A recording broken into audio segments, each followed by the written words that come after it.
चार युगों सतयुग, त्रेतायुग, द्वापरयुग और कलयुग के बीच श्रेष्ठता को लेकर हुए विवाद को सुलझाने के लिए चारों युगों ने भगवान शिव से न्याय की गुहार लगाई, जिन्होंने उनकी परीक्षा ली और बुद्धि और शक्ति के महत्व को समझाया। विवाद और समाधान। विवाद। चारों युगों में से प्रत्येक ने खुद को सबसे श्रेष्ठ बताया, जिससे विवाद उत्पन्न हुआ। न्याय की गुहार। चारों युगों ने मिलकर भगवान शिव से न्याय की गुहार लगाने का फैसला किया और कैलाश पर्वत पर गए। शिव की परीक्षा। भगवान शिव ने चारों युगों की परीक्षा ली, जिसमें सतयुग, त्रेतायुग और द्वापर युग ने बल का प्रदर्शन किया, जबकि कलयुग ने बुद्धि का उपयोग किया। समाधान। शिव ने चारों को समझाया कि प्रत्येक युग का अपना महत्व है और सभी को साथ साथ रहना चाहिए। कलयुग की बुद्धि। कलयुग ने शिव से कहा कि वह सबसे छोटा है, वह बुद्धि और ज्ञान का उपयोग करके दूसरों को बेहतर बना सकता है। शास्त्रों में सृष्टि के आरंभ से प्रलय काल तक की अवधि को चार युगों में बांटा गया है। वर्तमान में हम जिस युग में जी रहे हैं उसे कलयुग कहा गया है।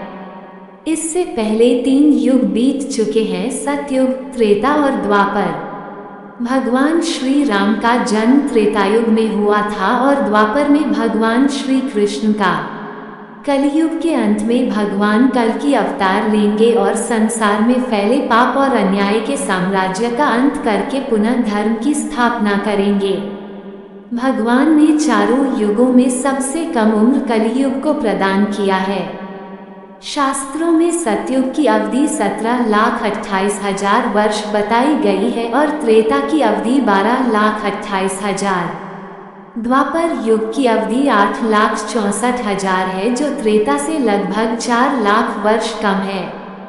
कलयुग की अवधि द्वापर से ठीक आधी, यानी 4,32,000 है। सतयुग से कलयुग तक सभी युगों की अवधि छोटी होती गई है। इसका कारण यह है कि भगवान बताना चाहते हैं, जो जितना पापी होगा उसकी उम्र उतनी कम होगी। भविष्य पुराण सहित कई शास्त्रों एवं पुराणों में बताया गया है कि कलयुग में पाप की पराकाष्ठा होगी। मनुष्य का व्यवहार सृष्टि के नियम के विरुद्ध होता जाएगा। हिंसा में मनुष्य पशुओं को भी पीछे छोड़ देगा। पशु तो सिर्फ अपनी भूख मिटाने के लिए दूसरे पशु को मारते हैं, मनुष्य अकारण ही दूसरे मनुष्य को मारेगा।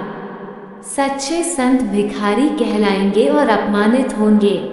कथावाचक और झूठे संत ऊंचे आसन पर विराजमान होंगे। तुलसीदास जी ने भी कलयुग के इस रूप का वर्णन किया है।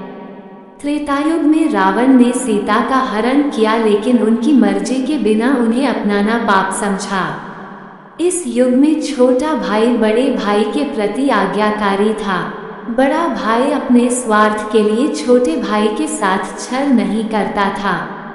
इसका उदाहरण राम, लक्ष्मण, भरत और शत्रुघ्न, ये चार भाई हैं।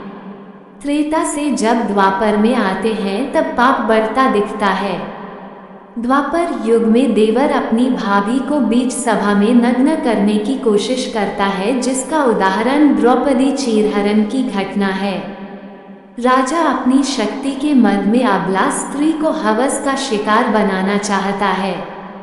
इसका उदाहरण जयद्रथ द्वारा द्रौपदी हरण और दुर्योधन द्वारा भीलों की कन्या का हरण करने की घटना है। भाई अपने स्वार्थ की पूर्ति के लिए पूरे परिवार को युद्ध की आग में झोंक देता है। इसका उदाहरण महाभारत युद्ध है।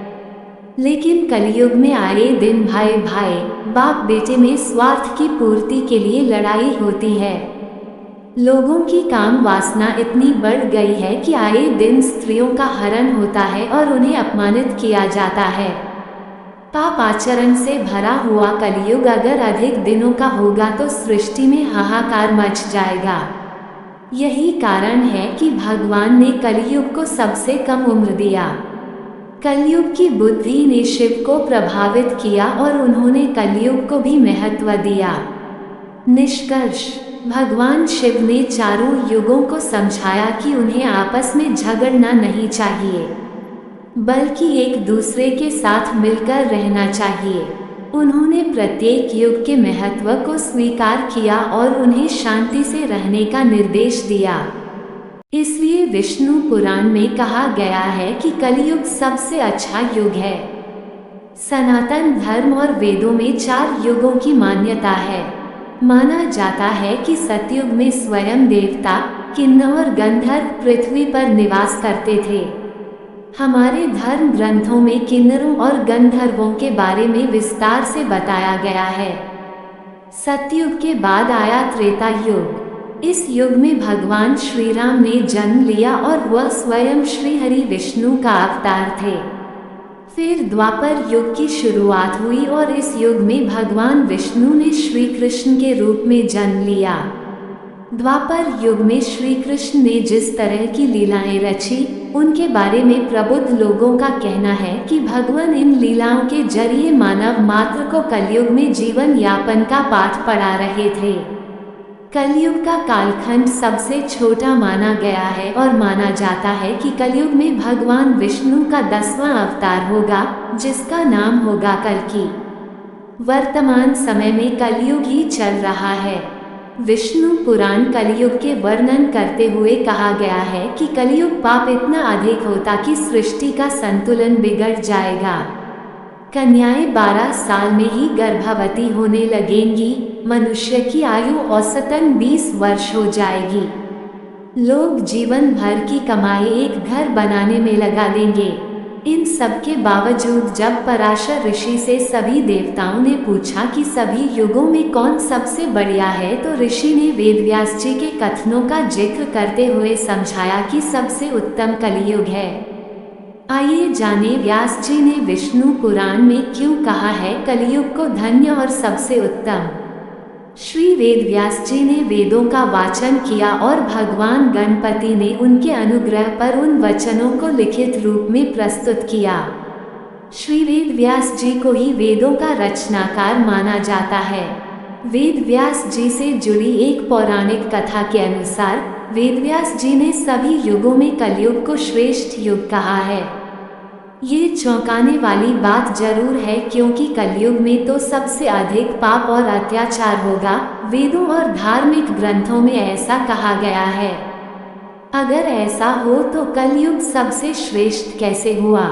विष्णु पुराण में वर्णित एक घटना के अनुसार मुनिजनों और ऋषियों के साथ चर्चा करते हुए वेदव्यास जी कहते हैं, हे मुनिजन, सभी युगों में कलयुग ही सबसे श्रेष्ठ युग है, क्योंकि 10 वर्ष में जितना व्रत और तप करके कोई मनुष्य सतयुग में पुण्य प्राप्त करता है, त्रेतायुग में वही पुण्य 1 साल के तप द्वारा प्राप्त किया जा सकता है। ठीक इसी प्रकार उतना ही पुण्य द्वापर युग में 1 महीने के तप से प्राप्त किया जा सकता है, तो कलयुग में इतना ही बड़ा पुण्य मात्र 1 दिन के तप से प्राप्त किया जा सकता है। इस तरह व्रत और तप के फल की प्राप्ति के लिए कलयुग ही सबसे श्रेष्ठ समय है।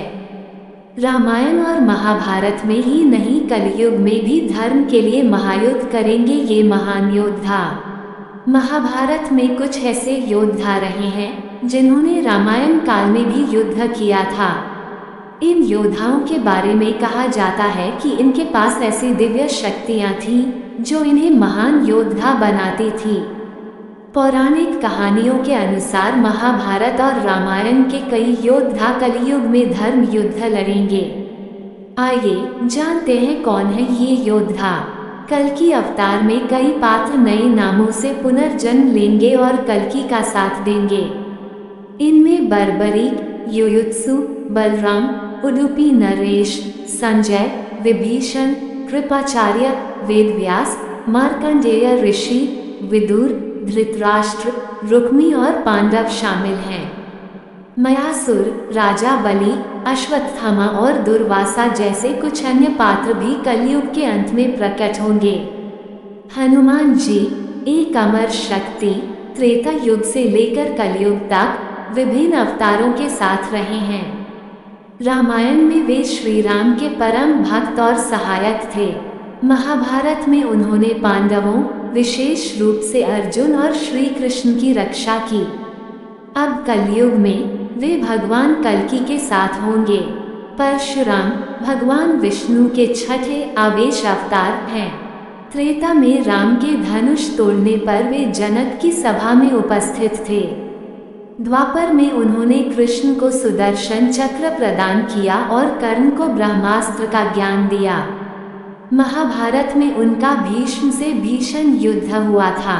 कलयुग में भगवान कल्कि के अवतार में वे उनका साथ देंगे। जामवंत एक अमर चरित्र हैं जिन्होंने कई अवतारों को देखा है। उन्होंने श्री राम के साथ वानर सेना में भी लड़ाई लड़ी थी। द्वापर युग में श्री कृष्ण से उनका युद्ध हुआ, फिर उन्होंने अपनी पुत्री का विवाह श्री कृष्ण से कर दिया।